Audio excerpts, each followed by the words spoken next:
Salaam Alaykum, Wa alaikum assalam. my brother. How are you?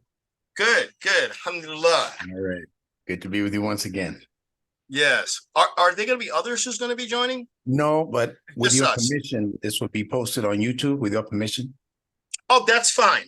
Yeah. Yeah. So that's where they'll get their The peak. the cooking session. Yeah. Yeah. Yeah. Can't have too many chefs in the kitchen. Okay. All right. So I just wanted it to be me and you so I could hear your ideas and bounce some of mine off of you. You do the same with me. And they catch up. Tell us a little bit about yourself first so that our listening audience will know who we're talking to. Well, my name is Mahir L, and I live in Dallas, Texas. Originally from New York. Was part of the first wave experience under the late Honorable Elijah Muhammad, courtesy of my parents when I was younger, since age 6, and was a student at the when it was then called the University of Islam, um, Temple number 7. Yeah. Also, at that time, Minister Louis Farrakhan was the national spokesperson. So that was his location. I still remember the name of his secretary. And one of his sons was in my class. So I know that whole crew, the late Yusuf Shah. Sure, sure. Oh, absolutely. Captain Shaw. Brother Lewis, who was Oh, a yeah. disciplinarian. I think So Lewis passed in the past year. I think so. Yeah. Yes. Mm-hmm. And so that's kind of the start for me. Quite a few things learned, gained, and then from that point on, in 1975, I believe it was, the late Honorable Elijah Muhammad had passed away. So there was a little quiet moment, so to speak, and people were like trying to figure out leadership, regarding leadership, what direction was the movement going to go in.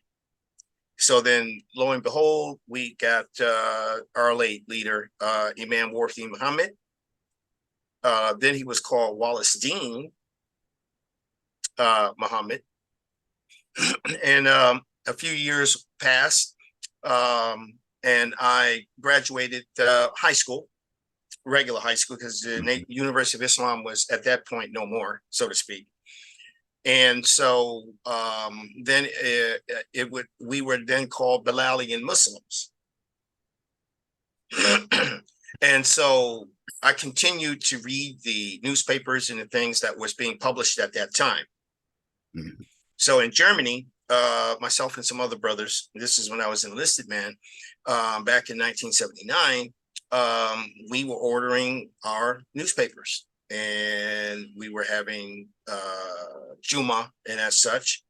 And we still didn't have, of all of the branches that had chaplains, we still had to do everything ourselves. So, commanders were a bit lenient. They didn't mess with us or try to prevent us from what we understood was our religious obligations, duties, and rights at that time. And then I left Germany. I spent 3 years there. So transferred from Germany, came back stateside, got out when my first part of my active duty contract was completed, and then joined the New York Army National Guard. And you're out in Long Island, so where you are, well, it's a little further out. I forget the name of the point it's at, but part of the 42nd Infantry Division, they have New York Army National Guard. They have the Aviation Brigade out there. So those are the guys who wear the rainbow. Okay, so in the city, I wore the rainbow. I was with the 102nd Combat Engineer Battalion. Got while in the National Guard, working at the same time of going to school, college. I signed up for the Army ROTC program and got commissioned as a second lieutenant, and then went back in and was accepted into the Army Corps of Engineers. So that's how I got the combat engineers thing. Before that, as an enlisted man, I was trained in quartermaster, which is logistics. So After, and as things went on, I began learning, as we were discussing in last night, about the languages and things like that. I've always had a knack for languages. So at some point, the Army was trying to get me interested in becoming a linguist, because I took the Head Start program that they give all service members upon entering any country, German. So in case I was in German. And then I enjoyed it so much, I began to take intermediate courses in German. And I was actually using it out whenever I'd leave the base and go someplace. Signed up with what they call the host program, Host in American. So these are German citizens who would, get our name and, okay, well, Mahir, no problem. My name is Franz, and as such, and every alternating weekend, they would come to the base and pick me up. And I'd go to town. They took me, showed me the sights and all of that. So overall, it was a good experience. Met plenty of Muslims there, just out and about. A lot from Ghana, some from Nigeria.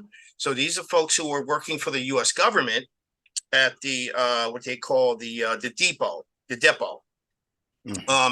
various logistics and all that sort of stuff.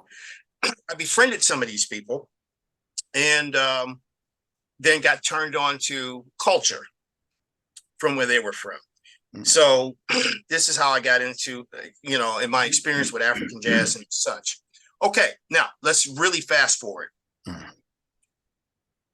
While in college, I went ahead, because the college offered it, was modern classical Arabic. That's how it was listed.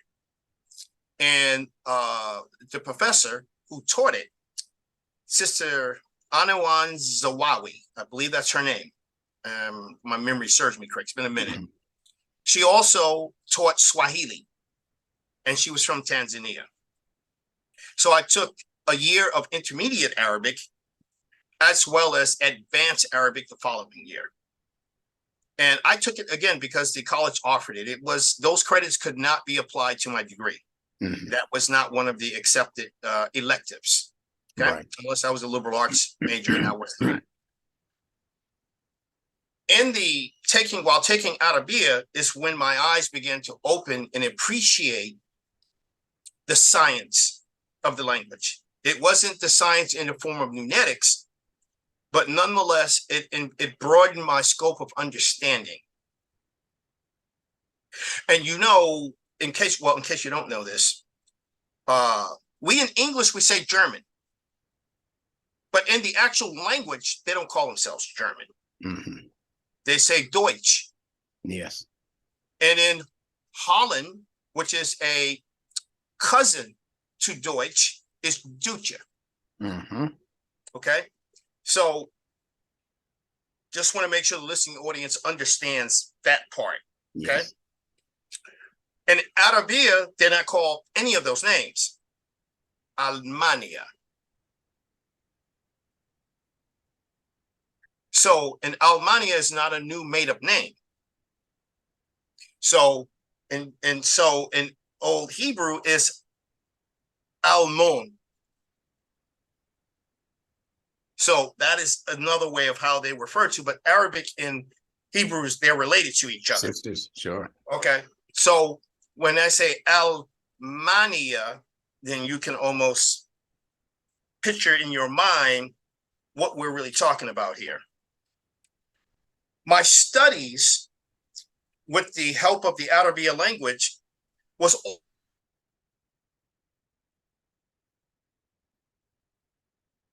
your picture froze. Your picture froze.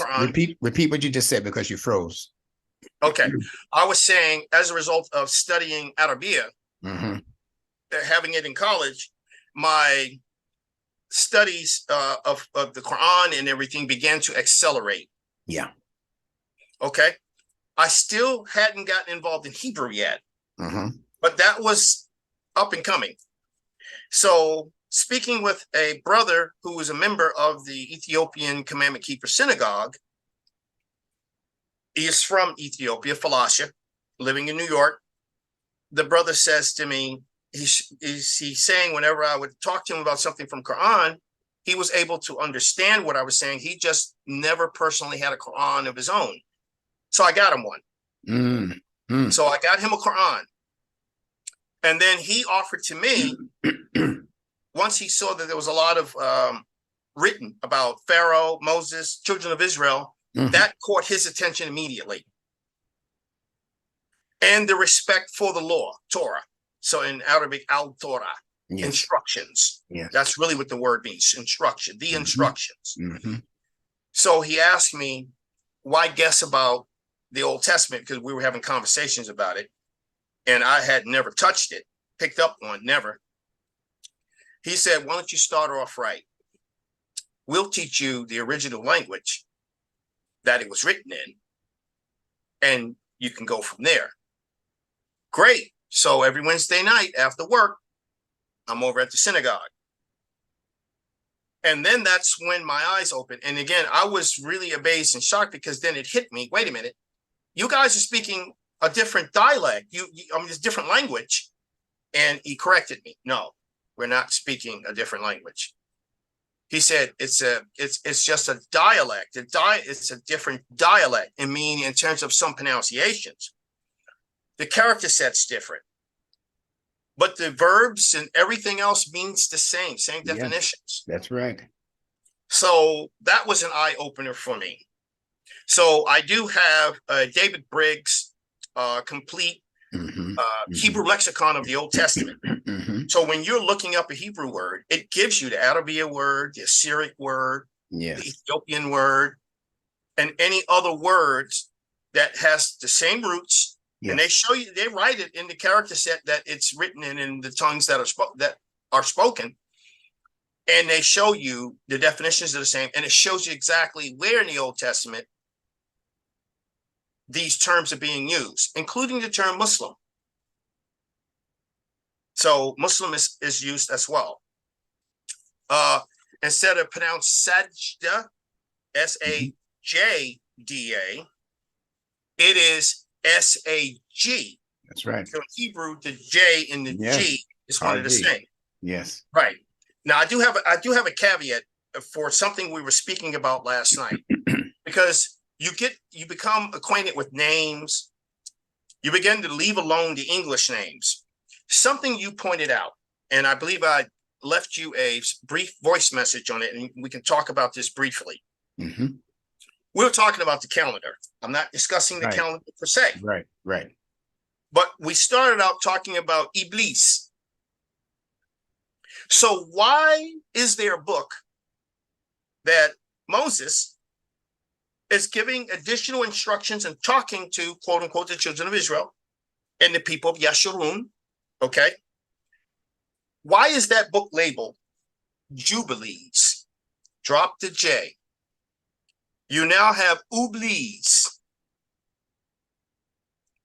which, because of the pronunciation of that letter, instead of I, it's an U.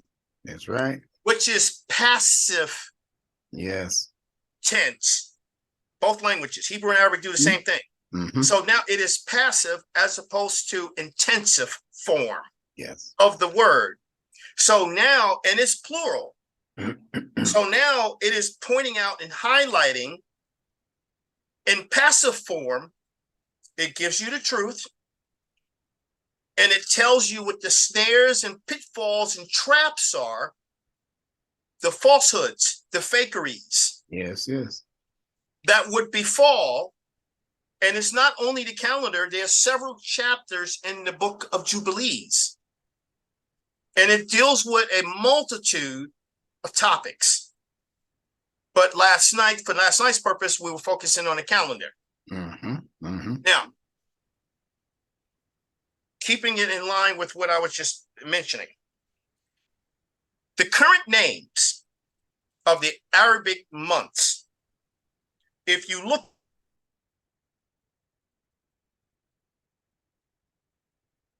okay, this is not a book that is written by non-Muslims. This book is not written by, can you see it? No, it's a little bit faded. Yeah, there you go, right there. The Concise Encyclopedia of Islam.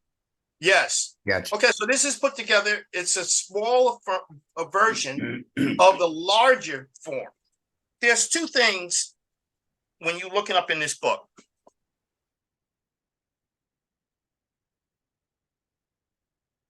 The Arabic months.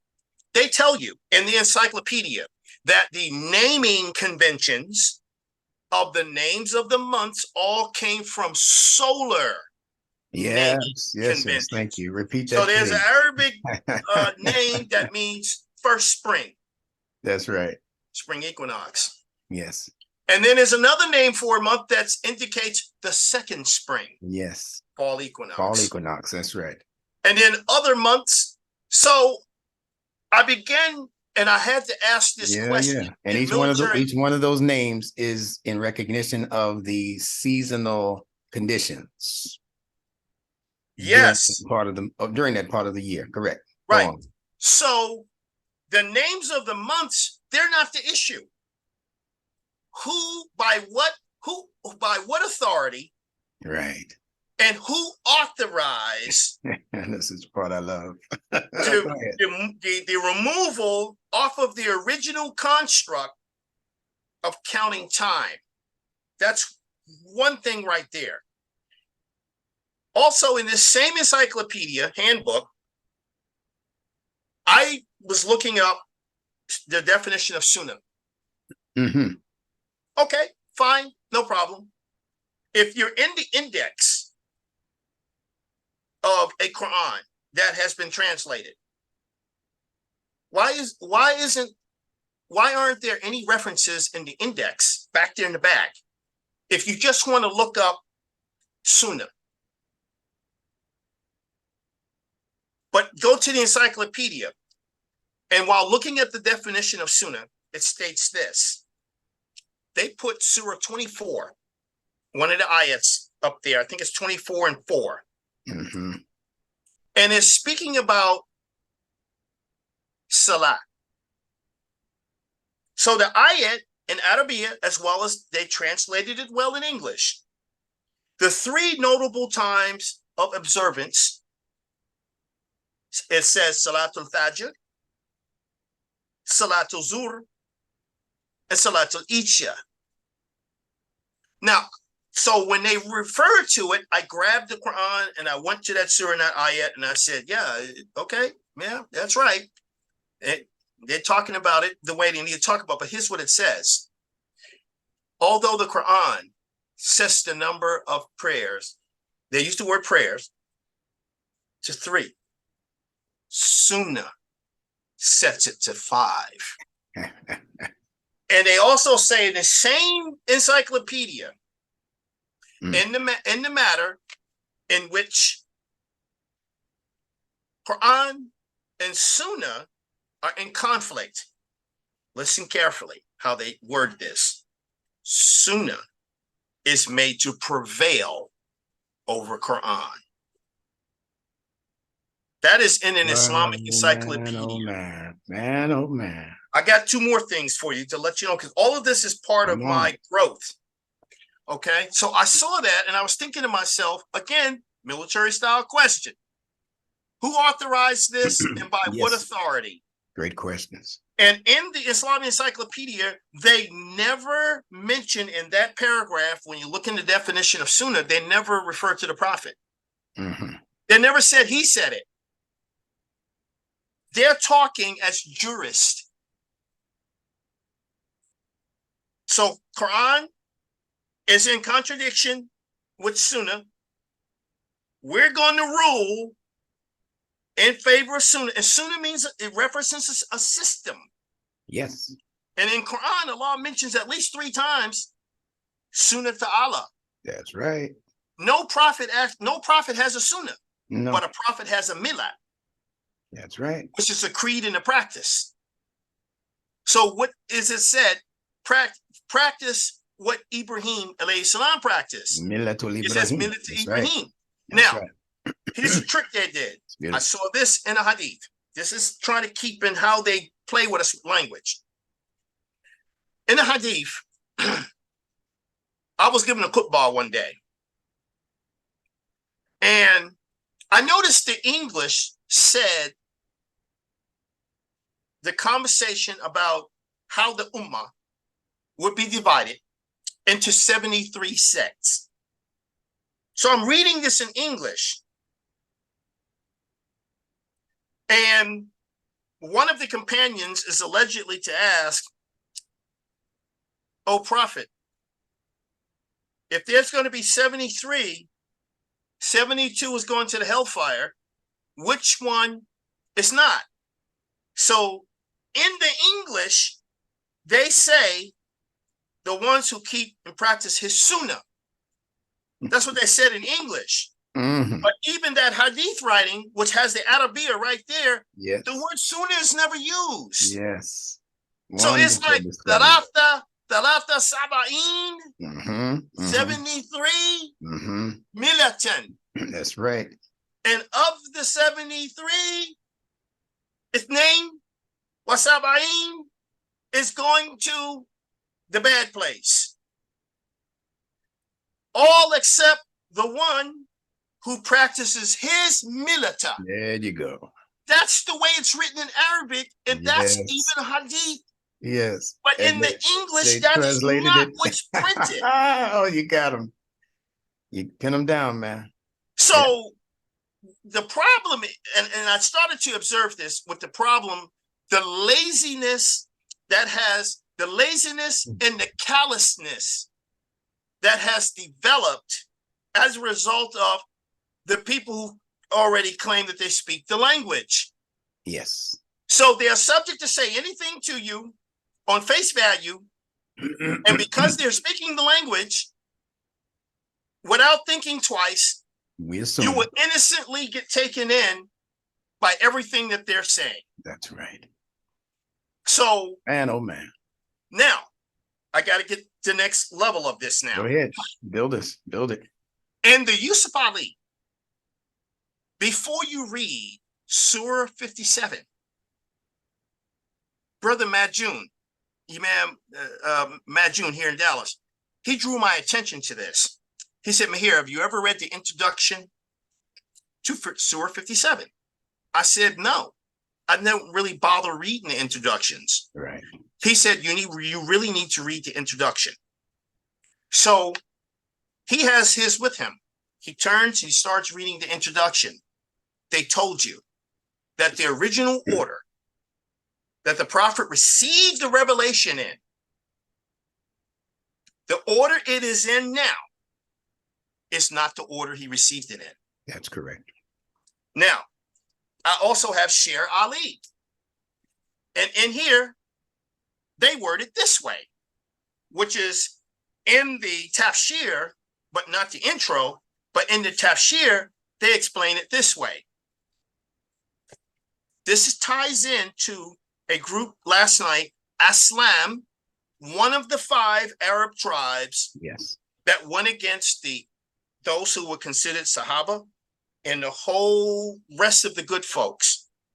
Do you know that they're responsible for having put to death or causing the death of those they said who became apostates? So when I'm looking at the names of who they said became apostates, these people were staunch in the corner. They were in the corner of the prophet. So they would have never left their principles.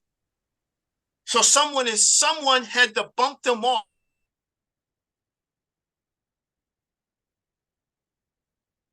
The order and arrangement of their Qur'ans were in the original received order. So today they say Al-Baqarah is surah number 2. No, that's the group who came afterwards and rearranged everything. So Al-Baqarah used to be surah either 87 or 88. So I actually have a list doing my research that I have with the order. And now when you read it in the order it was received in, it's like watching a movie. There is no mention about the hard laws and this and the requirements and things like that yet.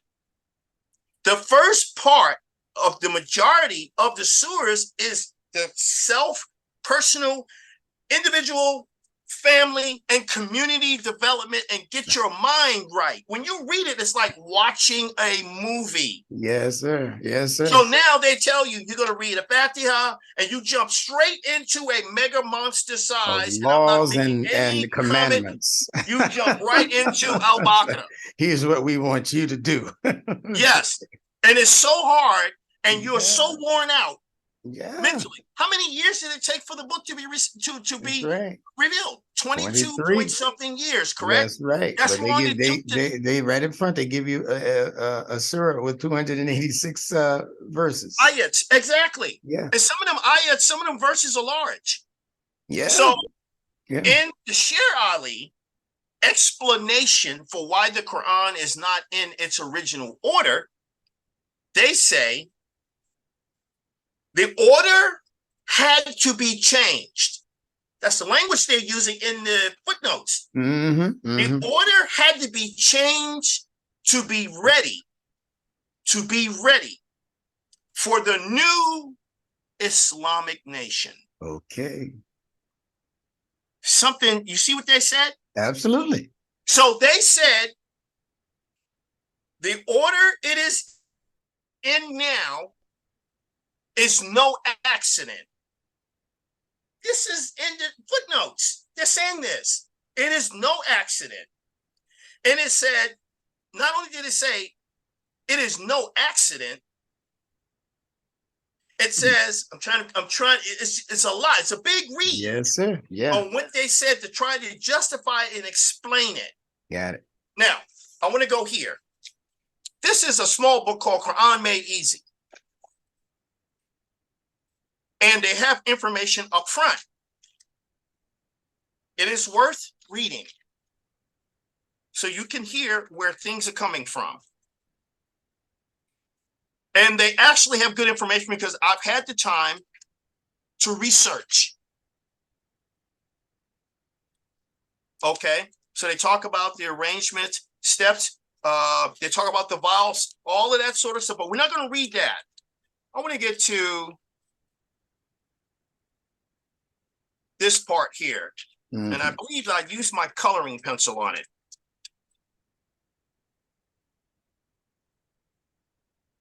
Because in here,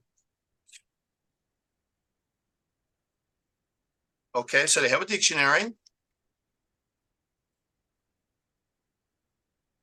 Okay, forgive me. I need to find, I hope it's in here. Knowing me, I may have the necessity for revelations, the names and chapters of surahs.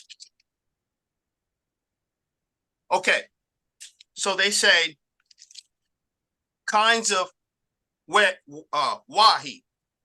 Okay, all right. So they go into the different, and then they go into how revelation was sent to the prophet. And it tells you which, this is what we're familiar with. Direct dialogue between Allah and his Rasul, through dreams, through Jibril. And then it goes on, then it talks about times of revelation. The stages the Quran passed through in its descent.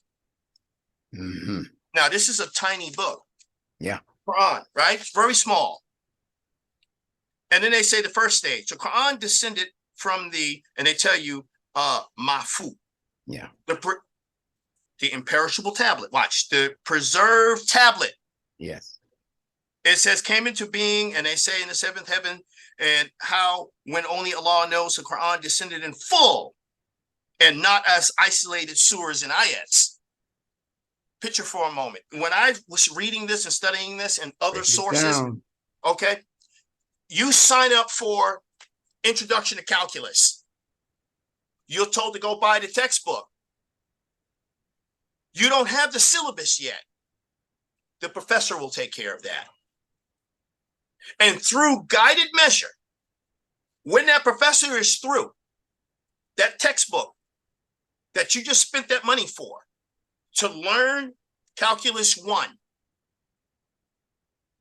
is what he's going to step through. And you should be able, when he's done, to do all the homework assignments, passed all the midterms, the pop quizzes, and everything else. Got it. You understand, right? Absolutely. So I here it see it is. unfolding. Why wouldn't Jibril be the teacher? Why wouldn't he be? And then it says the second stage, the Quran descended.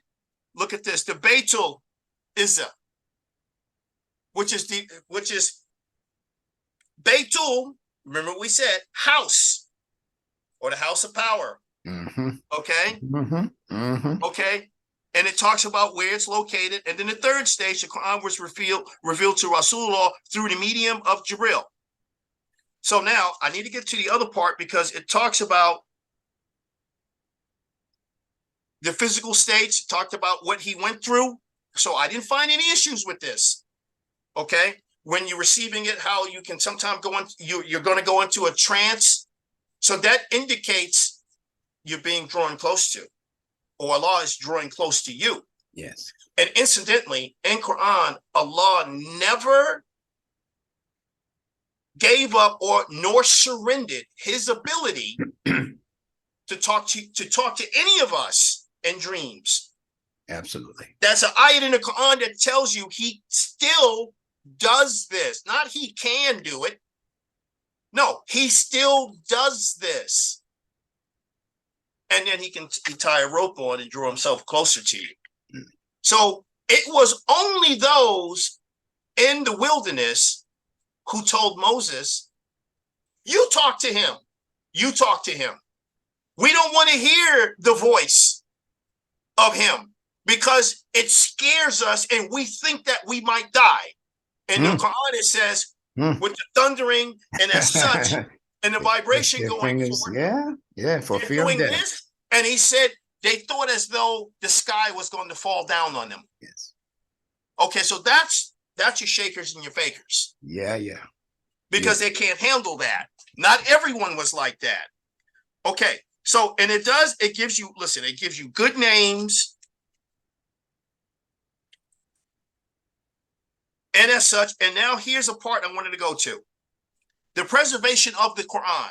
Yeah. It says, in the first place, it is necessary to know that the Quran is written in Arabic. Why? And it goes into why was Arabic chosen as the language of the book revealed to the Rasulullah. And it goes on, but I want to get to the part where it says,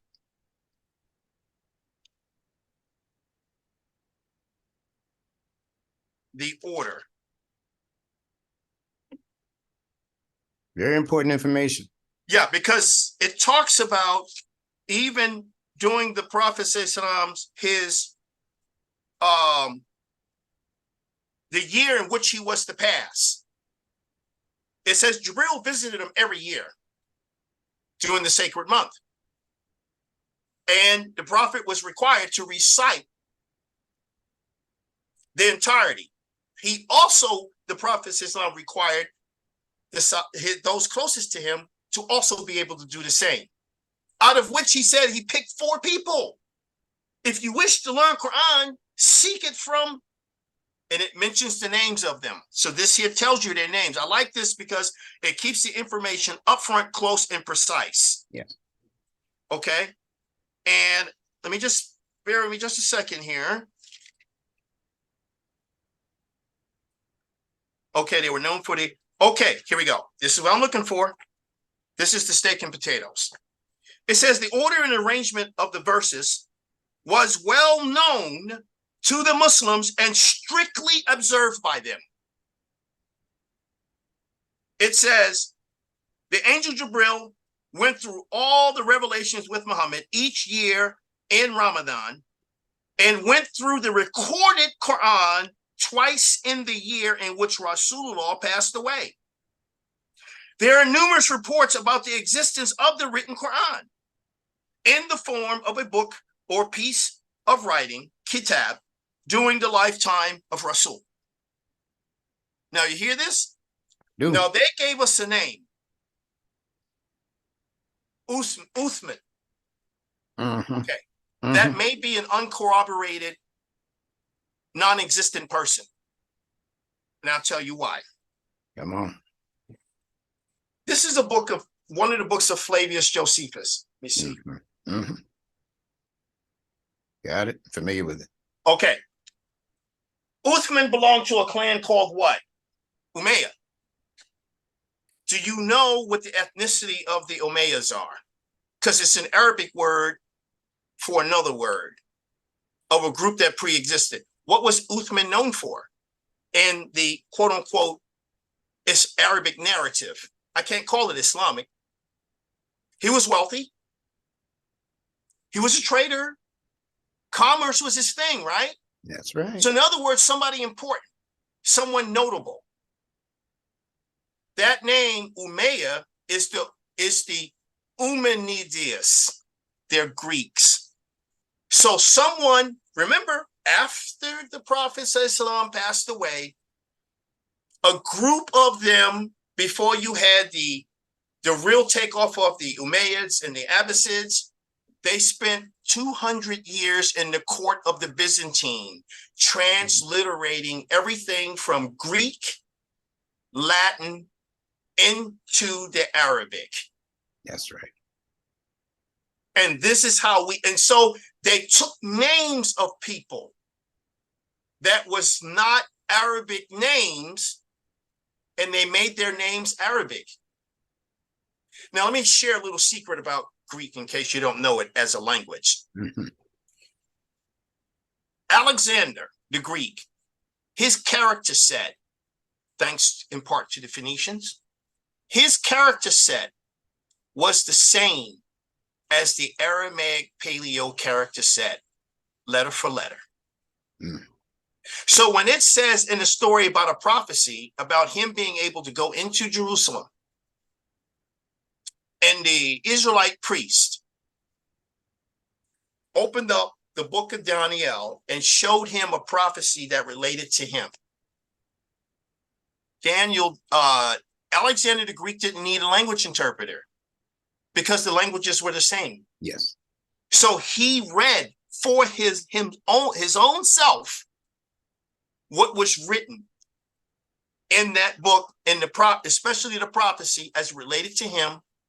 And after him, his kingdom would be split up into 4, and what would become of those. So it's not a far stretch to go from then. What they speak today, as a young woman explained to me, her entire Bible is in what they call Greek. She says, Mahir, is not really Greek. She said, it's called Kiani. And there are multiple dialects. I said, so it's not Macedonian? No, it's Kiani. And then a little bit further research led me to pay attention to the character sets closely, because the character sets they use today that they call the Greek alphabet is ancient Egyptian mathematical symbols called demotic. Mm-hmm. Yes, I heard of that. Yeah.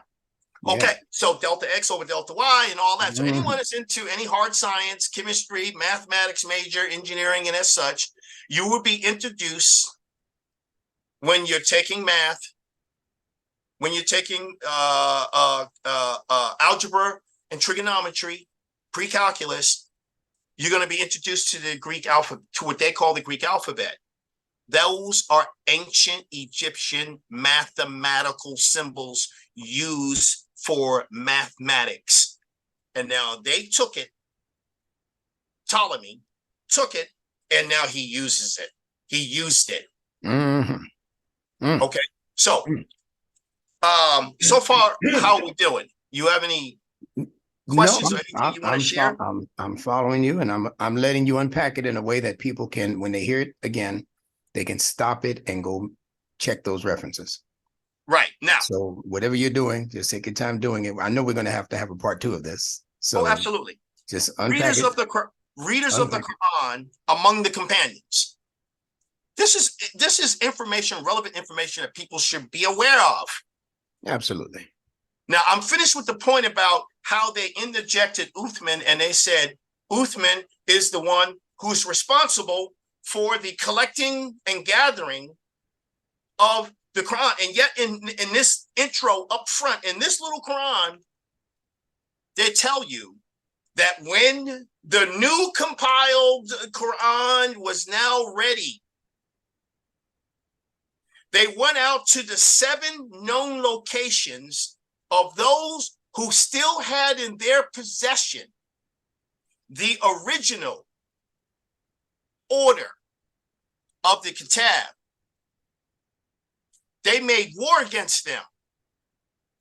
And I used to ask brothers in the football, Right. under what conditions All right. can the Quran be tossed in the flames and burned?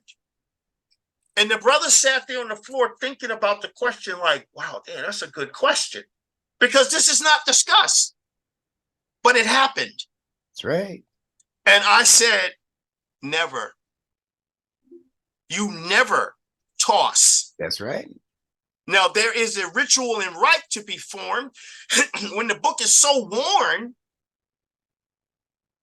and you just talk to whoever your imam may be, and he can tell you exactly what to do. How to dispose and what words to say. Yes. Because the book is now unreadable. You've worn it out, which is a good thing. But they went and they tossed the books. They shut down schools of the people that the Prophet ﷺ, when he was alive, he mentioned by name those to go and learn Quran from. He had tested them himself. So they said, well, Uthman says that the dialects, they're not the same, and they needed to be unified into one, and then resend that one out. Yes. Replicate. Hold on a minute. That's right. There were people who visit the Prophet ﷺ whose dialect of their Shemitic language, remember dialect, the language is not different. So if you are having a hard time trying to understand how someone pronounced the word because you didn't recognize how they said it, you used to say to them, write it down. Yes. And then when they wrote it down, your knowledge of the language, you're supposed to identify the roots of what they wrote down and say, oh, yeah, I know what he's saying. He just said it different than how I said it. Right. Okay. So I pronounce sa and he's saying so. Right. I need to see what he means. Oh, he still means sa, but he has a heavy vowel on it from where he came from. That's right. From his So tongue. the Prophet, according to what is said, the recorders were not all of one dialect. And he had over 100, according to what's written here, who was, when he received, they were writing it down. I didn't realize there was that many people because they never talk about them. Never. Were they all of the same dialect? No, they were not.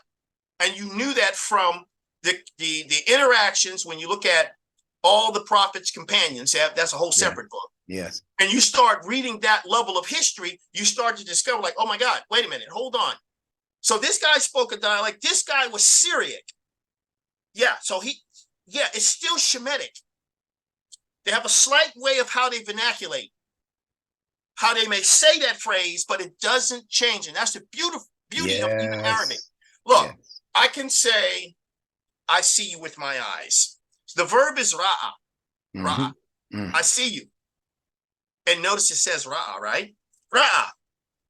That's the verb. He saw. Then I have possessive. Ot and otka. So if I say it, ra'a oti otka, that's the long drawn out form, and it still means I see you. Me see you. But I can shorten it. I can say ra'itika. So if you didn't quite understand ra'itika, I would say write it down. And you write it down and go, oh, he contracted it. That's right. And we have this phenomenon in Quran. You have it stated out long, and then it's like, wait a minute. Is this the, it is. But it's shortened. Oh, you caught that. Yes. Yeah. So Allah he kept us on our toes. That's right. He's like, yeah, watch this. Okay. You got jokes. I got jokes too. Watch. Now watch this. So they said their excuse was, and the way that they said it was, all variant dialects were to be done away with, and we were going to write it in the manner of the Qurayshi dialect. Yes, yes. Everyone pretty much knows that part in history. And I'm not going to go into the full backdrop of it, but the point is we need to understand that. And people whose Qur'ans was ripped away from them protested. I'm talking hands-on, rated E for everybody. Mm-hmm. Okay? So they were fighting. Those people would declare apostates. Yes, indeed. You and under that rule, which is not the prophet's rule, right, they were put to death. yes. So these folks, on their return from the Byzantine court, the outrageous draconian law, you sneeze wrong, you might lose your nose, if not your life. They came back with extreme measures. And of course, it's noted for Emperor Draconius. Yes. So that's why they call it that. And when you look up that man's history in Greek history, he was terrified with what he did. Anybody was afraid to stand before this man. So now, here we go. In so-called Islamic history, we have names and they leak it out to you like this. Yes, and the prophet changed the name of a guy who was a Roman. He was no longer called this name. He's now called that name. Name of a young guy, he's such and such. His name is no longer that name. His name is this name. No, that's them doing that. Yes. They did that. They were doing that. Teach, brother. So now you have Uthman, who is an Umayyah, and you find out they're not Arabs. They're Greeks. Governor of Syria in the Greek days. And ran the commerce, and a governor is seen like a king. He's not quite an emperor, but he is someone important. Yes. So I just want to lay that on your mind, because when I saw that name and I said Umayyah, and I, wait a minute. Umayyads? And then I was reading what it was they were known for. The same phenomenon has happened in the New Testament. This is because you need to see how they did this. So they were talking to the same people, drinking the same wine. Okay? So you'll have Lysias in the New Testament, Nicanor, Timothy. There's a list of names, a lot of names in the New Testament. Those guys were scripted for it. That's the term I use. When you go back to the book they took out of the Bible, and you go to the book of Maccabees, and you see these same names, those are bad guys. So in the New Testament, Judas is a bad guy. In the Old Testament, he's the guy who stood up with the 400 to fight against the Greeks. And Timothy is Timotheus in the book of Maccabees. So now they're trying to play the English switch out and the trickery on you.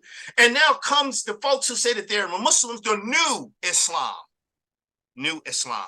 Come on. They've already been in there eating large plates of cross-eyed lamb. Aslam. And drinking the unlabeled Kool-Aid.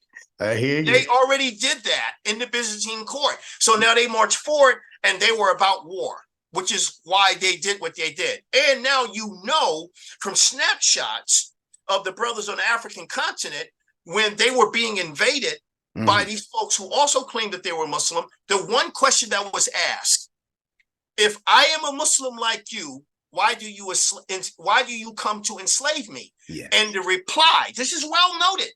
The reply was, because you practice not Islam according to the way of the Arab. Yes. Yeah. So now these wars are starting to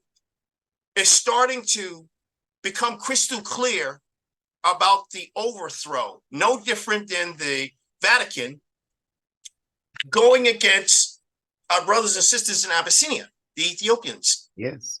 No difference than that. Same scheme. So I did want to get to this piece right here because it's important. It says, well-known persons who memorized the revelation among them were Abu Bakr, we know that, Umar, Ali, Ibn Masud, and then they put here Abu Hurairah, Abdullah, but let's get to who the prophet said go learn from. From among them, the Nabi himself recommended 4 persons. especially according to the narrations of Masruq. Here's our word again, right? Mm-hmm. And he says,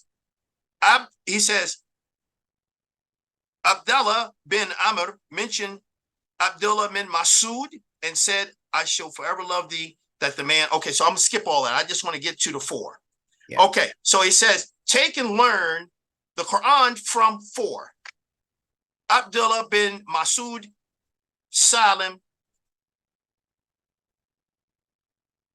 Mu'ad, Ubay bin Ka'ab.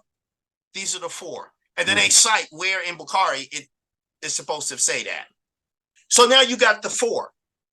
These other cats show up later, and all of that's out the window. Hey guys, we're doing a new thing.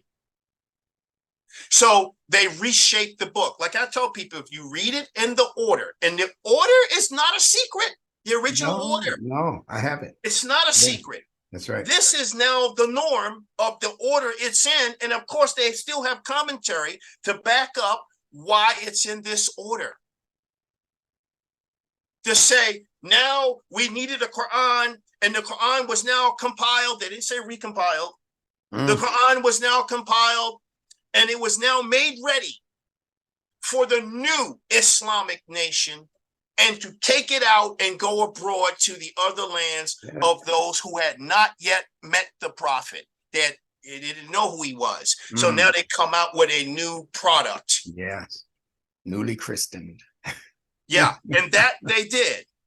So they talk about all of this. They talk about when they was crafting the new compilation. And this is right now, they're losing a fight today against the team that's in Oxford University. They're whipping the pants off of them because now they're saying, where's all the grave sites of the original companions? How come we can't find them? Where are the artifacts? And the only coins that we're finding with the names of these guys that you said was this guy's a big time imam. We flipped the coin over and he's got a Catholic cross in the back of the coin. Yes. Who is this guy? And here's the latest one. They didn't get a Quran until the French brought it in the early 1900s. Yeah. They say they did not have Islam in the Middle East until the French walked in the door. That's right. In the early 1900s. So what were these people doing? And I'll share this with you. I have 2 types of Arabic Qurans here in this house. 31 has been found, which proves something took place. And you went from the sources to now. You have Al-Buzi. That's what you find in Sudan. You have another version that's in Yemen. I have Al-Wadash. There is no English in this Quran. That's right. And these guys, these researchers at Oxford University has made it quite clear.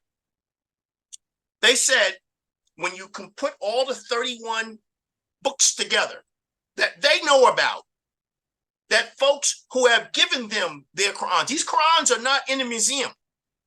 These are being used today, right now. You can order them. I ordered Al-Wadash from off of Amazon. Yeah. And if I wanted 28 other Arabic variations, they let me know how long it was going to take, but it would have come from a bookstore out of Lebanon. That's exactly what they told me. So now I get the chance to open Hafs. Yes. Which is the one that is sold. You can get them from Barnes & Noble. They give it away for free. Yeah, yeah. And I have Al-Wadash. And I'm sitting there reading. He said between the 31, there are 90,000 differences noted. Yes. You see it written the same way, but with the introduction of the vowels and as such, it does alter the meaning of the word. Absolutely. So instead of saying we said, and one of the other versions says he said. And with respect to the pronunciation of the words, and we can't get away from this part of it. We are not to confuse recitation of how they're telling you doing this month, they're reciting Quran. This guy's a great reciter. You say, okay, what surah is that? And you go to the surah, you listen and say, okay, well, wait a minute. Did he skip over a word? Well, why is he? Because what they're doing is, on the high end, it's metaphysical, metaspiritual, word replacement. So they tell you the recital formula and how they're doing it is allowed. Yeah, but what you just recited, right? That's not, I can't read that here. Wait, where is that at? I mean, I followed you with a few words. You did that. Right, the opening, Bismillah ar-Rahman ar-Rahim. Okay, I got that. And then you said some more words. I had my finger, I was following, and I'm going, okay, what happened to that word? And what happened to this word and that word? And then they're trying to explain, this is why you need to sit at the feet of a scholar. So that they can teach you about the science of the Quran, not Allah's science given in the Quran, right? No, but the science. So Allah demonstrates to us that 1 + 1 is 2. When these guys are done with you, you will end up with a severe case of cognitive distortion. You're looking at the answer is 2 for 1 + 1. Axiom plus this axiom is equal to 2. And here's the result. Yes, this mathematical law was laid out a long time ago. The law of addition. We know about this. Yeah.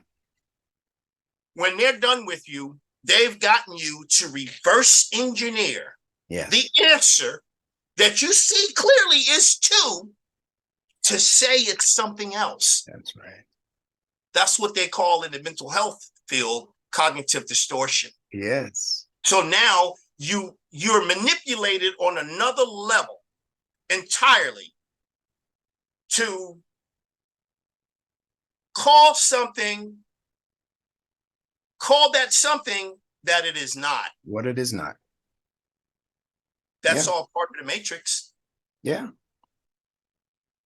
So the whole scene in the Matrix, wasn't it? While he was eating correct. steak. Right. Now I want to share this with you, and I chose to save this part to the end. Okay. Okay. So back in New York City, before I moved to Dallas, I had some visions. I had some visions that were shown to me. And I had some visions that people had told to me, elder women from the Cherokee community mostly, who shared with me that they had about me, including one of my army buddies, real good army brother Umar. We were stationed in the part of in Arabia doing under Bush Senior, and he was a medic. So you know how you're saying if they can't make the cut in terms of how you was discussing last night and the minds being locked. And I saw one of the commentaries on the video from last night, and someone was making a point, and I know who that individual is because he used to live here before he moved to Atlanta. So I know who he is, right? He's originally from NYC. So I do know who he is. They used to wait, and before I started having these visions, they used to wait until it's Ramadan to have this tag team wrestling, verbal throwdown, smackdown. And I was then pointing to things in the Quran. I said, but Allah says right here, this, that, and the other. And I was being told that, well, Satan had my mind. I said, for saying what's in the book, I'm pointing to what's in the book. It says this right here. And you're telling me all this other stuff, but this. And I want to talk about right here what this is in the book. What is this? How is it? How come we're not doing this? Right. Okay, so that didn't wash over too well. And they used to pick Ramadan to do this, right?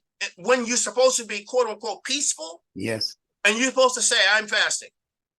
Okay, so I knew to say all of those expressions. Well, hey, bro, what is this? So that's when the Ethiopian brother became very concerned, because he would be hanging out with me quite a lot of the times, and we've got the Quran, and I'm upstairs, and he's pulling out the Old Testament, and he's sharing things with me.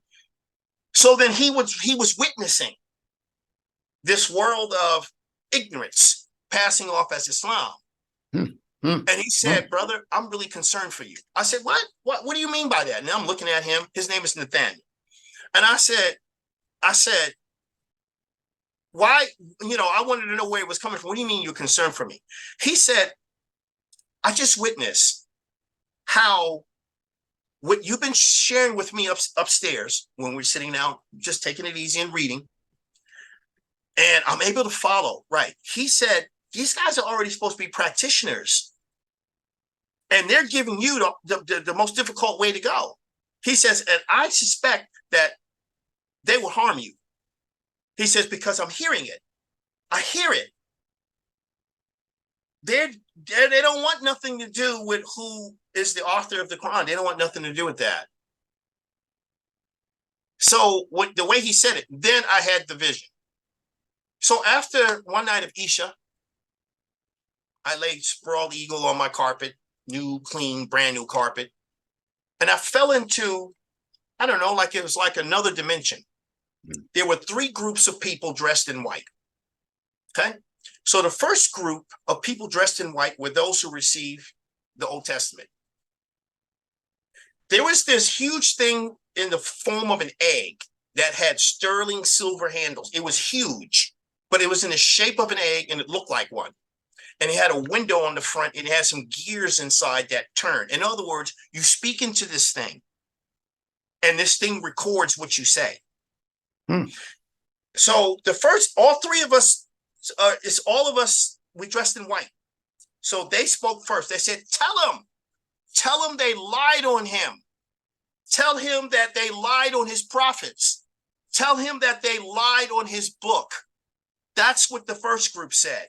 Then it came to those who received the Injil, and as such, so they're standing right next to me. So this thing moved sideways and it stopped. And that's when I could see the handles look like sterling silver. Right? And they said the same thing the other group said. Tell them that they lied. They lied on him. They lied on his prophets. And they lied on his books. So now they're saying books. It got to me. It stopped right in front of me. I turned around and there was nobody else with me. I was just standing there. And then I said the same thing they said. Based on what was going on, these brothers arguing and want to bicker, and they don't want to get down to rolling up their sleeves and saying, can we just do what he said? Can we just sit down and try to learn what this is about?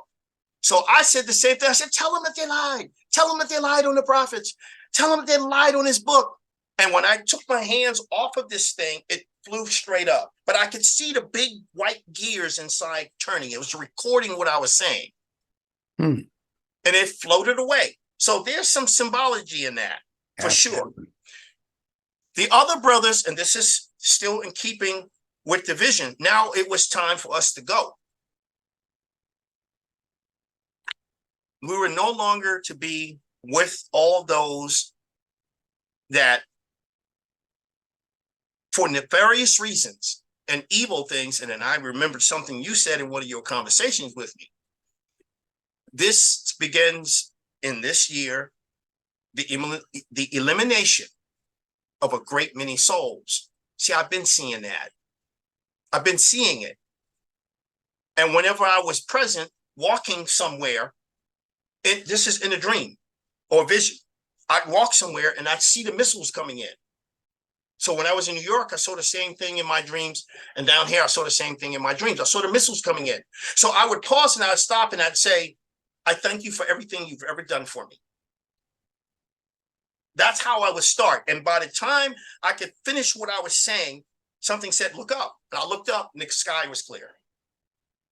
I said, I thank you for everything you've ever done for me.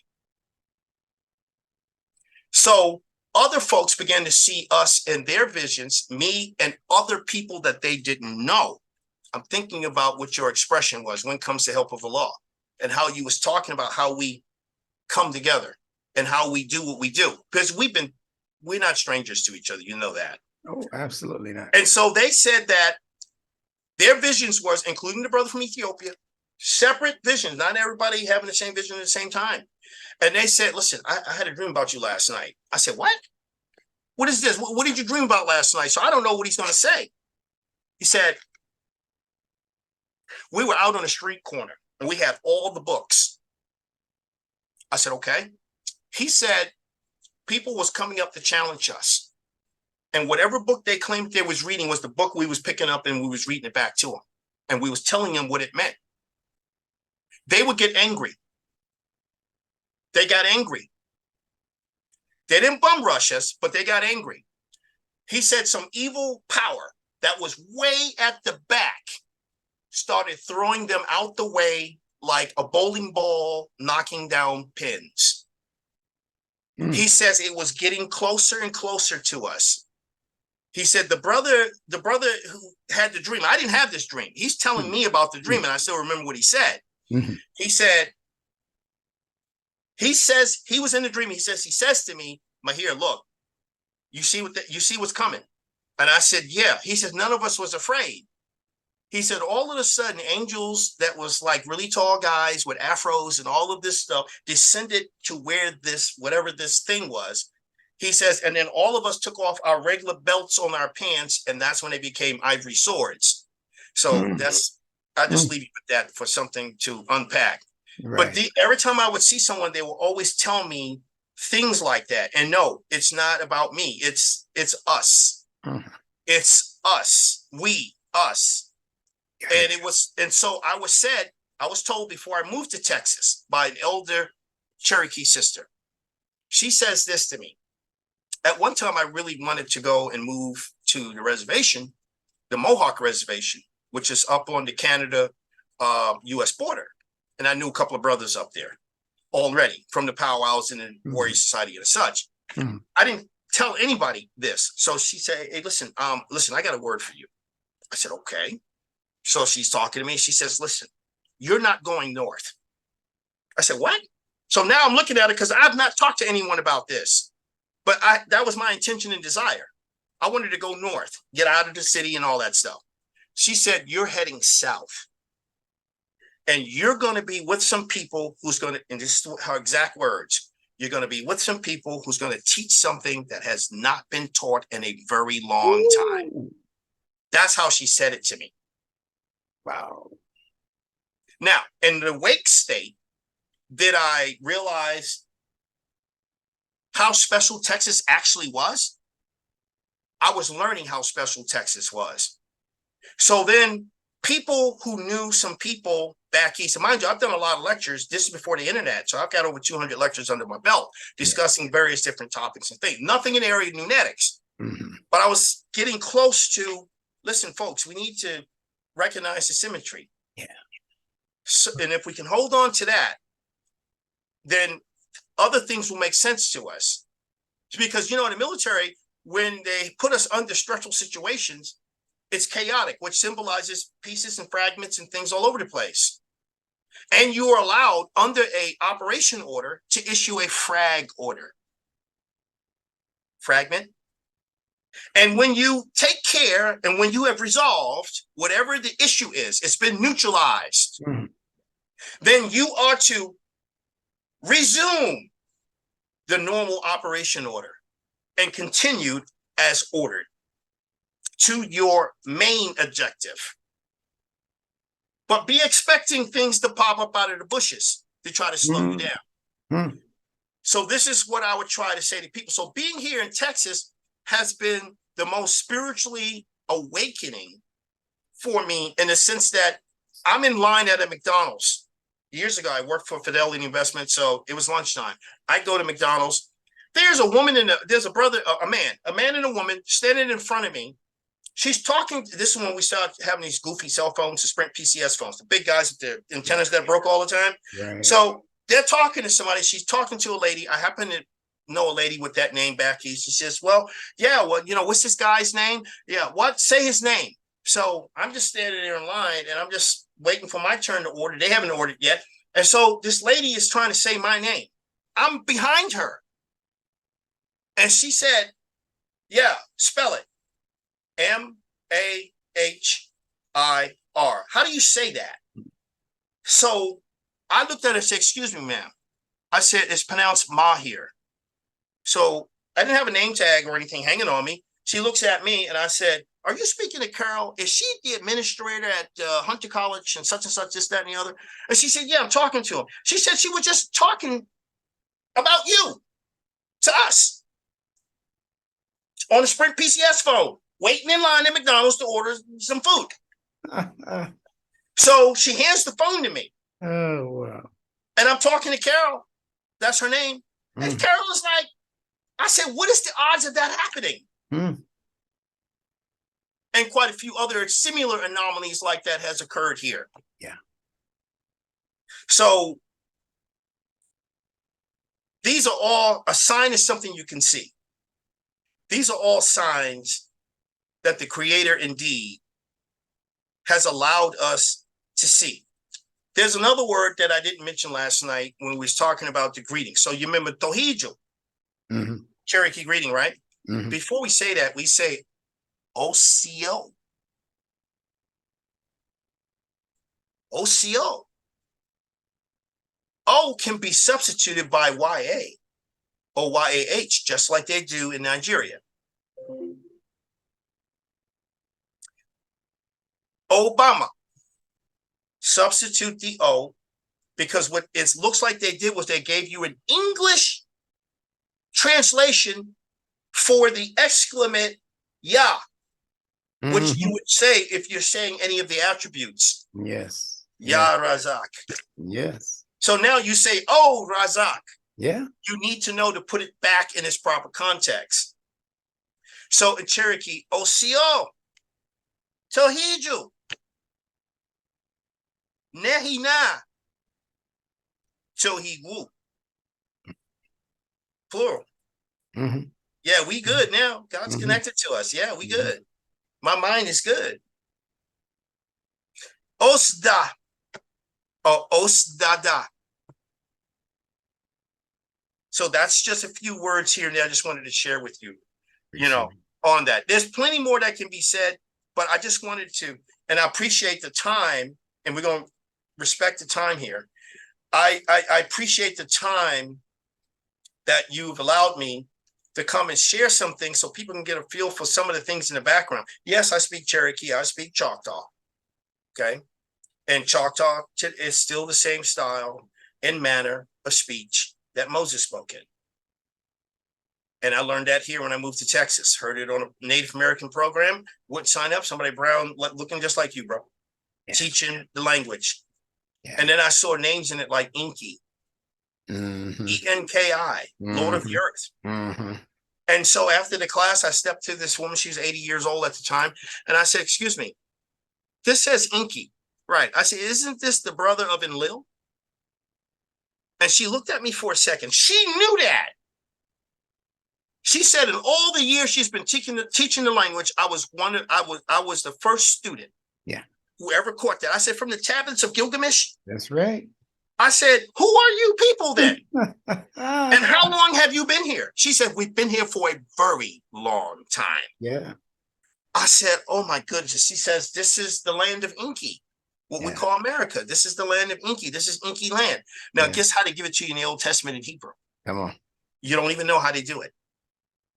The Meserites, the same thing with the new Islamists were doing, changing and getting you off point with the vowel point. So they instituted the Nukud. Okay. 800, 900 AD. They did that to standardize the Hebrew. Yeah. Which is hard to do because each prophet had their own style. Yes. This is why I gave you Daniel's example last night. They didn't exactly vernaculate the same. All 12 tribes at the same time in one another's existence didn't talk the same way. That's right. They didn't. You had one group that said Chipole and another group said Sipole. That's right. Okay. And it took them some time to figure out how to crack that code and realize, wait a minute, the guys we're after is the tribe of Benjamin. And Benjamin is a very good name. Oh, what is the symbol? What is the symbol for the tribe of Benjamin, though, my brother? I can tell you. Come on. It's the wolf. And the wolf is a North American animal and an Arctic Circle animal, a woodland creature. It's not desert. You should know that. Yes. Okay. And so, and the wolf, as being a nocturnal creature, it is a leader. And it's also seen as a guide for a person walking the spiritual path. The wolf. And the wolf will get you there. And the wolf will defend and protect you as well, too. Yes. And it's family oriented. And when they get into a fight anyone who's observing will eventually pick out who the leader is, because the leader takes to the highest point and it directs the battle. That's what a wolf pack does. One more.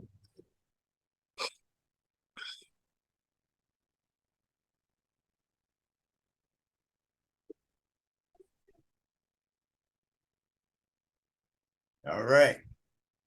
So I just wanted to just share the animal totem. Well, I'm going to say this to you. wolf. As you were speaking, some things came to me, and that is that I see the Quran as a very special revelation, in that it is designed to explain what has been left unexplained, first of all, Yes. from previous scriptures, Yes. even myths, tales, narratives that have become popular in the world. And the whole thing about Enki is something that they've kept way away from the average mind, especially in this country. Right. However, a couple of things came to my mind. I had been making connections between these two, but you're putting the icing on the cake with the mentioning of Enki. Mm-hmm. And that is that in the Quran, Allah speaks about nikah. And he also talks about the leaders, the Anak. Okay, that's right. And what does it mean? Nah, all of it is consonantally connected. Go ahead. I'm going. Well, let me just add one more Go ahead, my brother. Flavor to the to the recipe, and that is the connection between now Enki, Nikah, Anak, and the Ankh. Yeah. Yeah. So which is spelled what? A-N-K-H? That's right. Same That's as right. Nikah. So same as Nikah. A-N is supposed to be Anu. That's right. Light. Anu.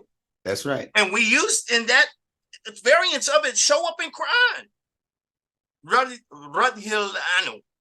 Or Anu. And it's like, okay, and Anha, okay? Yeah. What are you guys saying?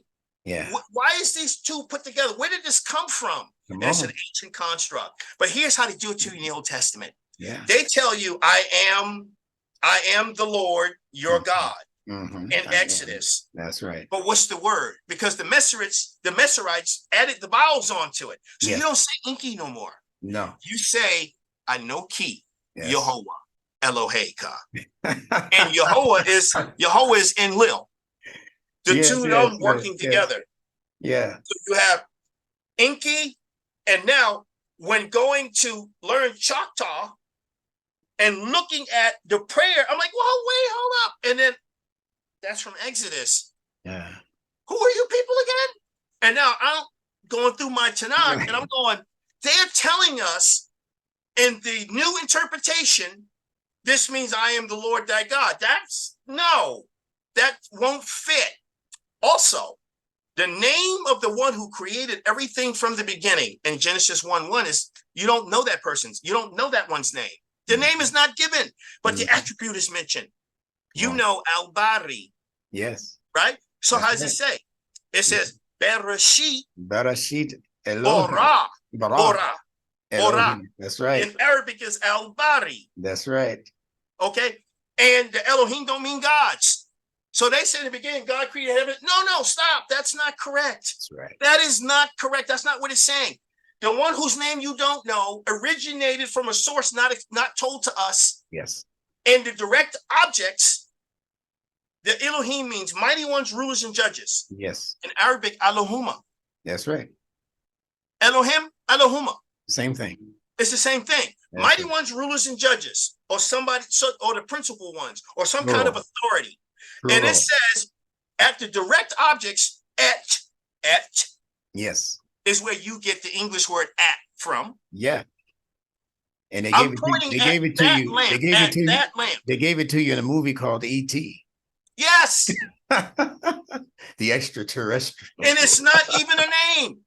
You're pointing at it. It's called object possessive. So if you're saying E.T., then you have to ask the question, who owns the E.T.? Yes. Because you're just telling me the direct object, your sentence is not even complete. That's right. So that's how they gave it to us in the Old Testament. There's a few other anomalies here like that. So it's going to tell you how they came and rolled up their sleeves. Yeah. The Elohim rolled up their sleeves and they did the work. They created the firmament. Yeah. They did some stuff in the land. They did all of this. It's right there in Genesis. Next time we get together, we're going to unpack that first piece of Genesis. because I've unpacked several verses, and listen, also when you get to the Christians, second verse, Jews, you're gonna be surprised. People was already living here who was not doing the right thing. That's not how they translated it in English, though. yeah, yeah. Well, And here's the rule. Here's the rule. Can I please say this? Here's the rule. Go ahead. In Arabic or any Shemitic related language, Hebrew, when you are dealing with a verb by itself, 99.9% of the times it's always related to a person. That's a verb. Everything else can be a direct object or object possessive. So the noun book is an object of the verb he wrote. Right. So he wrote is self-explanatory. That's a person. I don't care what kind of person you're talking about. That's a person. Right. And now this product right here, that's my book. Kitabti? T, the way it's added on at the end of it, the ending, right. that's object, pronoun, possessive. That's great. That's right. It doesn't apply to a person like that. I just wanted to share that. So that's another stepping stone. And when you're reading, wait a minute, what is the subject here?